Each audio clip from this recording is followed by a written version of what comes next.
Mama. Mama. Ibu. Ibu.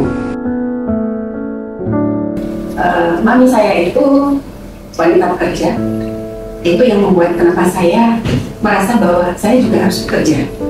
Jadi mami saya itu menjadi sosok teladan bagi saya. Karena sesibuk apapun mami saya bekerja.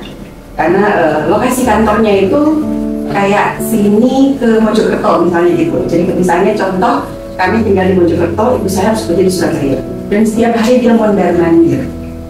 Dan sebagai bentuk tanggung jawab dia ke kami anak-anaknya, selain dia bekerja, dia juga nggak lupa melayani kami anak-anaknya. Kami tinggal waktu itu di perumahan karena di kompleks bapak saya, tapi saya itu bekerja di sebagai sipir, jadi kami tinggal di kompleks. Nah, Tomon itu adalah kota dingin, kayak Bandung lah mungkin kalau di Jawa. Sementara zaman itu water heater kayaknya belum ada, jadi cukup dingin sekali kalau mandi air dingin pagi hari. Namun ibu saya itu setiap pagi sebelum kami berangkat sekolah sudah tersedia air panas. Jadi kami selalu mandi air panas setiap pagi sebelum berangkat sekolah. Jadi dedikasinya beliau itu luar biasa. Apa ya? Pas itu aja, pas mau melahirkan, waktu pertama kali mau melahirkan itu saya jauh dari suami saya kebetulan lagi dinas di luar kota. Mama yang menemani saya waktu melahirkan.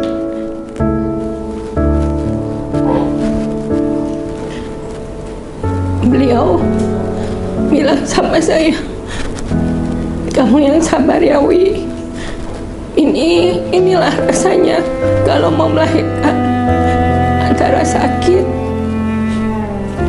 dan juga nantinya akan senang.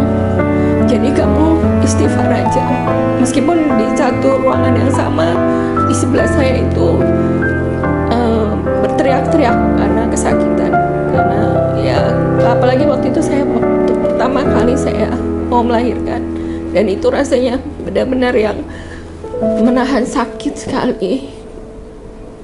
Dan ibu saya mendampingi saya sampai saya melahirkan. Itu kenangan yang sama sekali nggak bisa saya lupakan. Semua kenangan dengan mama itu saya sangat membekas buat hidup saya, soalnya karena ya sehari-hari saya tuh selalu bareng mama, pulang sekolah pun bareng mama, walaupun mama saya kerja tapi mama saya tuh selalu ada untuk saya. Kenangan di saat saya terpuruk, di saat saya susah, ibu nomor satu buat saya, penguat, selalu ngasih support, selalu ngasih segalanya yang tak akan, yang nggak pernah ninggalin di saat saya di bawah, di saat saya terpuruk, di saat saya jatuh, selalu menemani.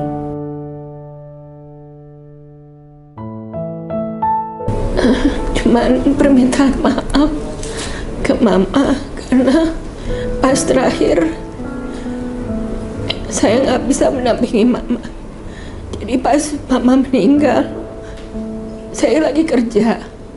Waktu itu memang mama mengeluh, pagi-pagi dia batuk. Dia bilang sama saya, nanti sepulang kerja kita ke dokter ya Wi. Saya bilang, ya Ma, nanti kita ke dokter kalau udah pulang kerja. Tapi ternyata mama gak ada sebelum saya pulang kerja. Pertama aku mesti banyak-banyak minta maaf. Minta maaf sekali. Belum bisa bahagiain ibu. Belum bisa jadi orang yang diinginkan.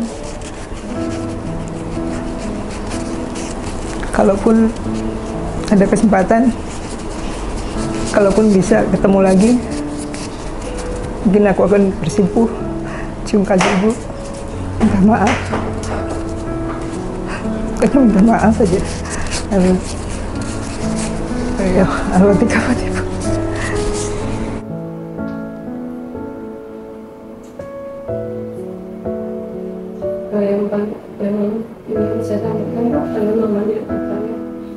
Saya cuma bingung.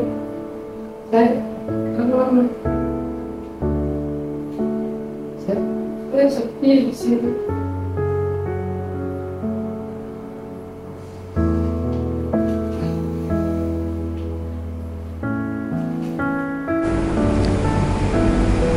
Ibu,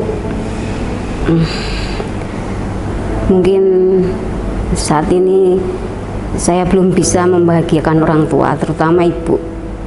Tapi tetap berusaha, jangan sampai saya membuat susah lagi gitu. Jadi apa yang saya alami selama ini, yang saya jalani, lewati. Terima kasih atas semua supportnya, dukungannya. Mungkin saya nggak sekuat sekarang kalau tanpa dukungan orang tua. Ini sih ucapan terima kasih pastinya.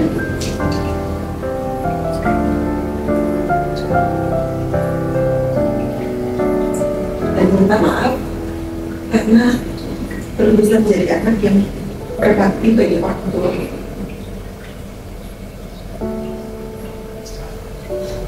Yang bilang, saya begini.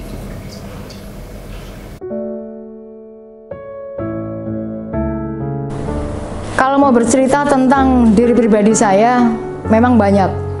Tapi pada intinya, saya bangga saya menjadi seorang ibu sekaligus menjadi seorang ayah. Karena anak-anak saya dari kecil hingga besar, hingga alhamdulillah semuanya sudah bekerja, mereka didampingi oleh saya. Dan saya orang yang terdekat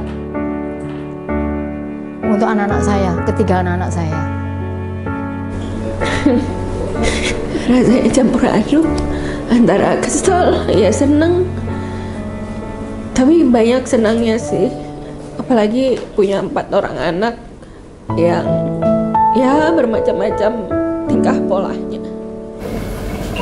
Ya, ternyata nggak segampang yang dibayangkan pastinya. Perlu perjuangan. Karena ternyata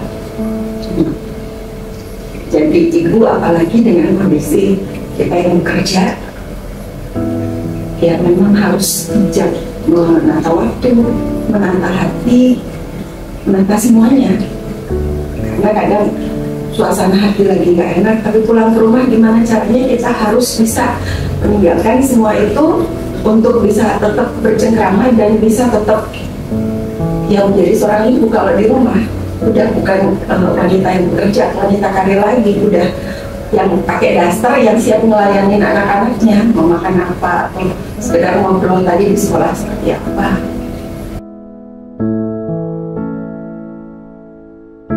Yang paling membekas ya, kalau mereka sakit aja mereka lebih memilih didampingi saya daripada bapaknya, itu aja.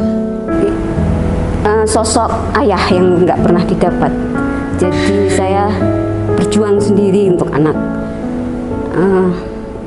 Seberat apapun masalah yang saya hadapi, tidak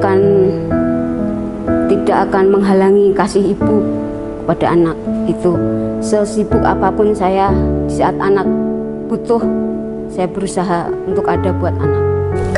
Ada cerita.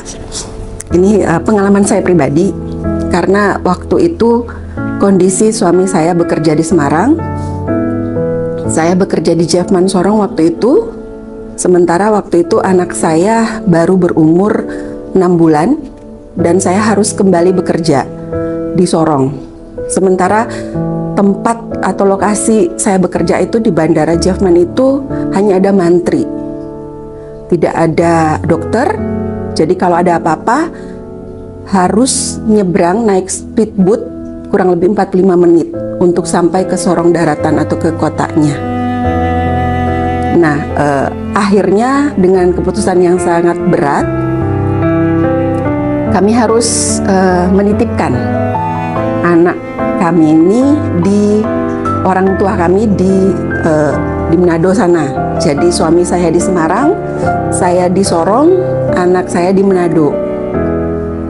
Nah, karena mungkin usia masih ya sangat kecil ya, masih 6 bulan, masih bayi, hingga umurnya 1 tahun baru saya dapat SK mutasi pindah ke Surabaya. Di dalam waktu 6 bulan itu memang saya tidak bisa cuti karena habis cuti melahirkan dan ngerawat Nino. Nah, pada saat itu jadi 6 bulan itu memang saya nggak bisa cuti, jadi baru bisa cuti pada saat SK itu turun. SK itu turun, Nino udah umur 1 tahunan. Saya pulang ke Manado untuk jemput Nino untuk bawa ke Surabaya. Sebelum balik ke Surabaya kami sempat mampir ke mall, main-main ke Timezone, termasuk Nino. Nino yang merawat adalah kakak saya. Nah, kebetulan anak kakak saya ternyata pada saat kita masuk parkiran, masuk mobil, anak kakak saya ketinggalan. Mungkin masih main di Timezone. Jadi kakak saya harus jemput anaknya dulu. Nah, karena dia harus jemput anaknya, saya nggendong anak saya sendiri. Saya nggendong Nino. Anaknya nangis terus. Dia nggak kenal saya. Setelah nangis terus, ya di parkiran datang tukang parkir, kok anaknya nangis terus? Iya Pak, biasa anak-anak. Yang bikin saya agak gimana waktu itu adalah kata-kata dari tukang parkir. Mungkin anaknya nyari ibunya, Bu. Itu sakit. Itu sih. Yaitu ketika anak saya setelah memberikan pertanyaan kepada saya, perjuangan mama sangat hebat.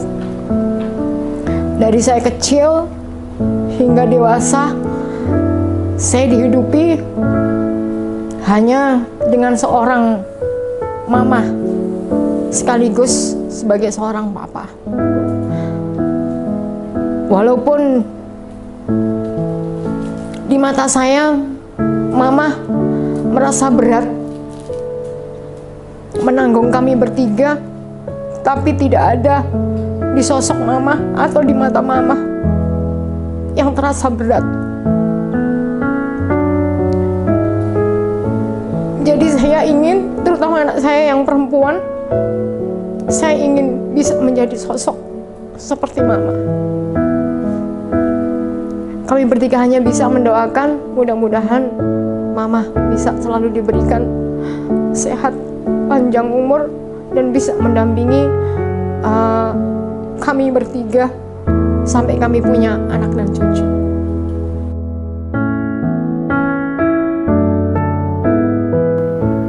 Berkaca dari grup saya, berkaca dari mama saya ingin besok kalau misalkan saya udah jadi ibu, saya ingin ada 24 jam buat saya bakal jaga kesehatan saya biar saya bisa nikmat saya sampai besar, sampai tua. Aku pengen jadi orang yang kuat. Ibu pun tuh mandiri, nggak bergantung sama bapak, nggak bergantung sama orang lain. Kalau dia punya, kalau dia mau, dia berusaha sendiri. Kalau dia nggak mampu, dia nggak akan mampu.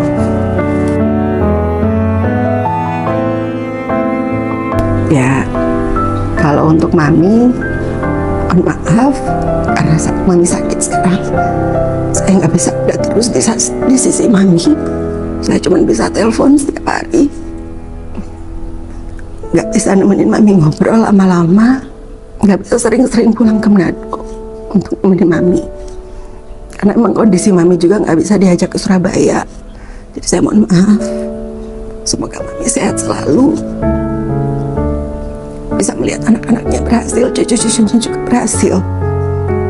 Untuk anak-anak saya,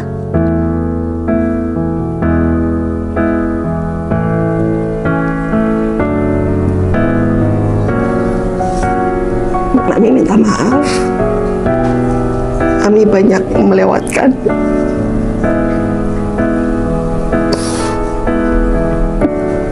Waktu bersama kalian, saat-saat mungkin saat-saat kalian lagi butuh Mami nggak ada.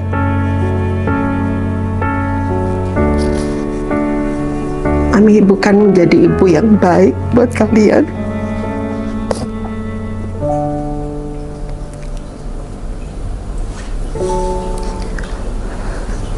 Mami berharap kalian tetap ngerasain kasih sayang Mami. Karena bagaimanapun apapun yang Mami lakukan, ini buat kalian. Buat masa depan kalian. Dan Mami ingin kalian juga berhasil lebih dari Mami.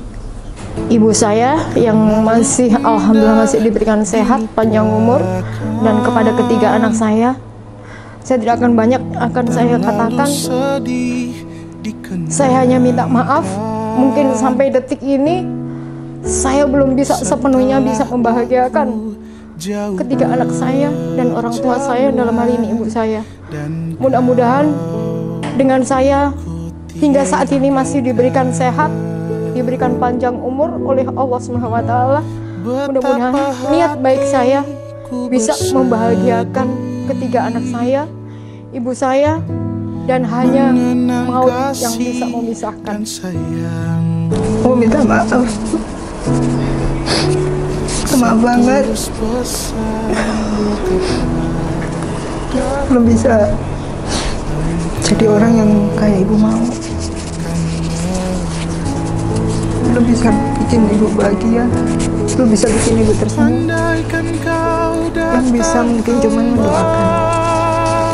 Semoga ibu bahagia, tenang, diterima di sisi Allah SWT. Semoga beliau diterima di sisi Allah dan diampuni segala dosanya. Dan untuk ada anak, semoga mereka jadi anak yang soleh dan soleh. Itu aja. Amin.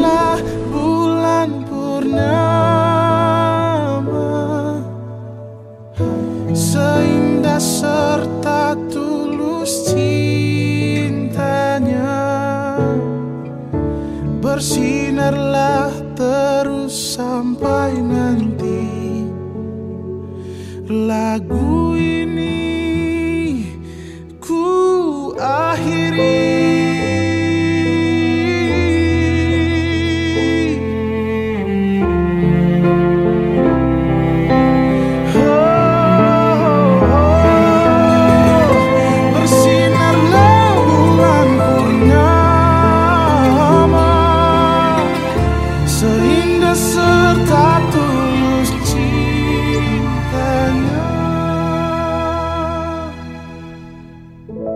Andaikan kau datang kembali, jawaban apa yang kan ku beri? Adakah jalan yang kau temui untuk kita kembali lagi? Bersinarlah bulan purnama, seindah serta tulus cintanya. Bersinarlah terus sampai nanti. Oh, bersinarlah terus sampai nanti. Bersinarlah terus sampai nanti. Lagu ini